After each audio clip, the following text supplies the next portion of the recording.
For the first time in 2 years, my LEGO theme park is no more. Welcome back to Bricks and Trips, where today we're starting the rebuild of the LEGO theme park. If you didn't watch the last video, where we removed all of these sets and many more, which are scattered throughout the house, make sure you go and watch that first and then head straight back here, because today we're starting off again. So the plan for today is to get this whole area covered in base plates to make sure that we don't have all the alignment issues that we had last time. So we are still going to have a couple of issues, the biggest one being that this base is not quite big enough to do full base plates in both directions. But there's nothing much we can do about that. I'm not ordering another of these. This was far too expensive for a first time Legoer like myself.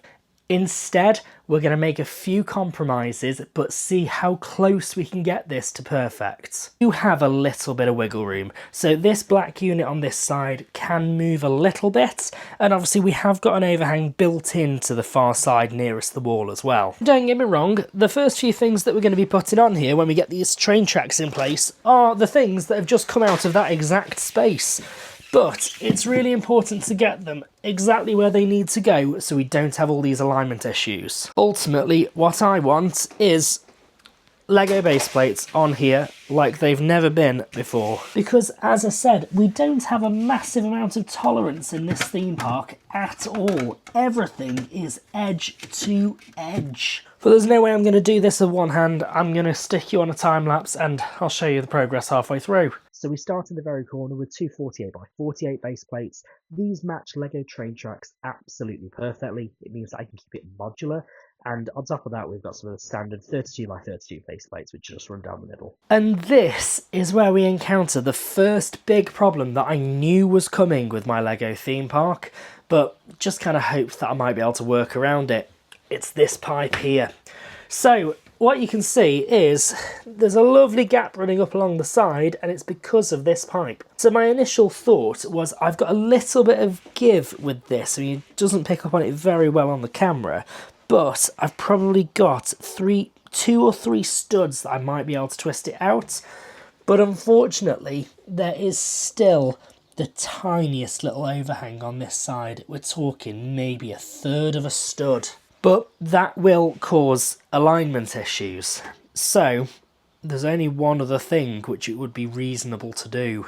And to all you LEGO purists, I apologise in advance. I think it's time to do some LEGO surgery. I'm hoping this way it only costs me maybe a 3x3 section, maybe a 4x3 section and studs, rather than having to lose the entire edge of a base plate, because otherwise it'll be 3 studs all the way along I'll have to remove. I've never done this before, so I really don't know what the best way of going about it is. I know by the time you guys are watching this, you'll be absolutely no use at all to me, but let me know, have you ever cut a LEGO base plate before? And if you did, let me know how, because I'm afraid I might be about to butcher one. First things first, time to mark out the incision. And given that I know that this overhangs by almost exactly 3 studs, I can work off the assumption that I probably need to remove 3 studs this way.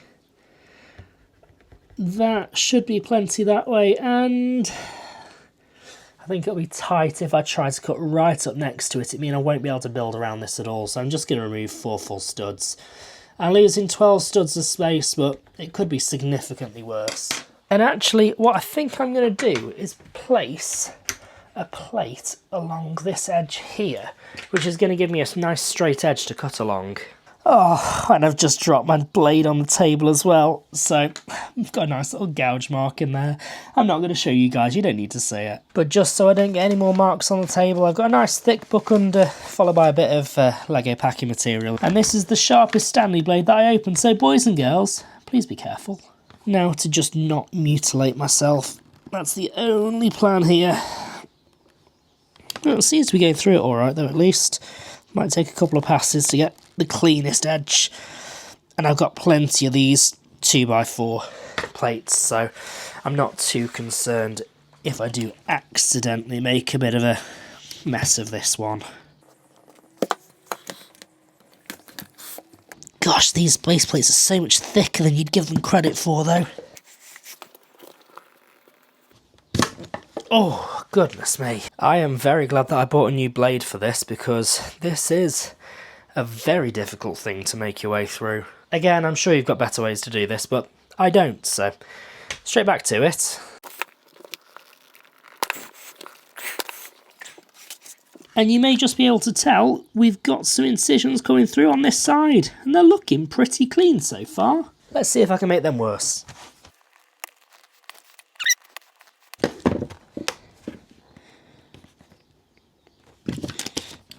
That side's nearly out as well. Let's see if that's got it. Oh! Oh, it's popped straight off. Well, I tell you what, for a first time cut, I don't think that's too bad at all. Got a little bit of a scraggly bit on this side, but I can get the knife through that. And hopefully without even removing one of my fingers. What a great day it is to Lego. Now, because I am a little bit of a perfectionist, I am just going to go around smoothing these edges up a little bit. Mainly because I don't fancy the next time I come to doing this to catch myself and, you know, draw any form of blood. You know, it's been close enough doing it this time. But honestly, I don't actually plan on doing this again, so maybe I shouldn't be bothering, but you never know. If we ever had to move house or something, it'd be quite nice to not damage myself on my own past stupidity. One thing I'm definitely going to do though is just cut the edges off these corners, because those things are sharp as razor blades. And when all's said and done, I think that that is about as good as I could hope for. Now on to the actual terrifying bit where we see if this is actually going to fit.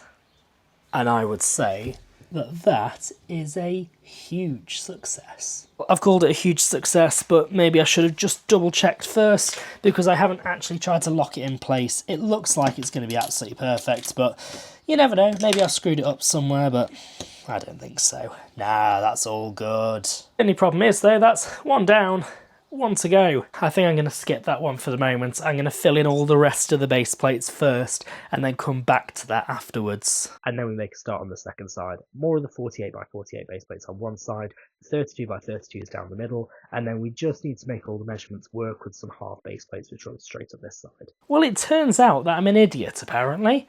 I was certain that I'd counted enough base plates, but apparently I'm like, what, 1.5 base plates short? No, more than that. 2.5 base plates short. How on earth have I managed that? Okay, I'm less of an idiot. I've remembered where I've got one more base plate, because I used to have the big sort of base for the Sanctum Sanctorum, which went here. Let me go grab that, and that'll make me feel slightly better. I only miscalculated by like a base plate and a half, which, if I remember rightly, I was actually planning on using one of the larger grey base plates and just cutting it up because I knew that I had enough stock. But unfortunately that ended up getting used for the Winter Village, which is less than ideal, and obviously I'm not ripping that down for a base plate at this point in the year. So instead I am waiting on pieces. I'm going to have to go and get some base plates from somewhere. I think I just need 2 more and I'd be absolutely fine. But whilst I'm waiting on that, it does mean that I've got enough time to cut around that other one. And thankfully this is just a very simple 3x3 section that I'm going to be able to cut through, so I've got plenty of these 3x3 plates. Again, if I go through it, it wouldn't necessarily be the end of the world, but it just gives a really nice guide to be able to cut these efficiently. Hopefully without cutting my own fingers off. And remember, don't do this at home. Oh god, pretty much through from the first side. Let's just try and finish it off from this way. Let's give a nice clean looking edge to the whole thing. Oh, lovely. Actually, I think that cut might be even better than the last one. I'm getting the hang of this Lego surgery thing. And that is looking not too bad at all. Both of them fit in very nicely. And it is this point in the video where I address something that I did in my last one. A lot of the original plates will be being reused when I'm rebuilding this, just because it makes a lot of sense to use the parts that I've already got in my inventory and that are already stuck down to a plate. But there are still going to be a few significant changes. And first things first, to point out that all this greenery is going to be staying here. But where this track is all embedded in, I'm going to be using the same 2x2 10 plates to fill out that area, and I think pretty much all of this edge is all going to go, because my original plan was to embed this train right into the plates. Unfortunately, what embedding that track has done is it's just made it a lot more difficult to work with, and it means that all of this rail plate is just so firmly stuck in there that you can lift the whole park. I am back! I have braved the rain and I got the entirety of Argos's Lego base plates.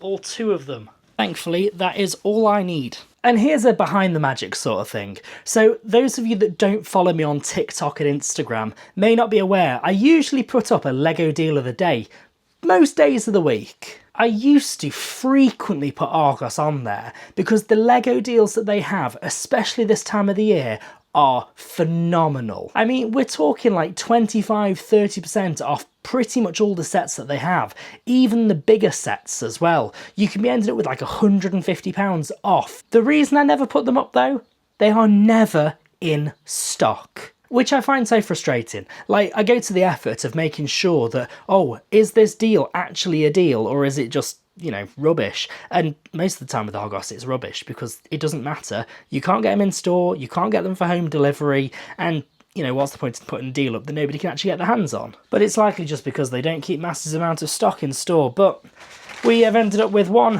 white base plate and 1 blue base plate because it was that or nothing, and I am not choosing nothing today. So now we just have to put the 2 base plates in from Argos. Hopefully these should snap straight into place. I've been using plates to secure them all the way along. I haven't had any issues so far, so I definitely shouldn't now. And with that, base plating is finally complete. Now I just need to get a bit more train track in there just to finish off the area a bit. And of course this should clip in nice and cleanly, but I can almost guarantee that it won't do. So this won't fit in snugly just because I've not actually got any underlying plate or tile under these train tracks yet. That is going to be resolved, but just for the moment it's for test fitting purposes only. If I can reach over there. And just to make sure that everything actually fits to the places where I think in my head that it should fit to. And hopefully the last piece of track is just going to go in exactly where I want it to. Obviously no guarantees with Lego, but this one definitely fit in before, so if it doesn't fit in now I'd be very confused. Oh, they could definitely do with making Lego train track just marginally easier to put together, because these things are so tight on the fingers. But for part 2 of the reconstruction project, I think that's where I'm going to have to leave it for today.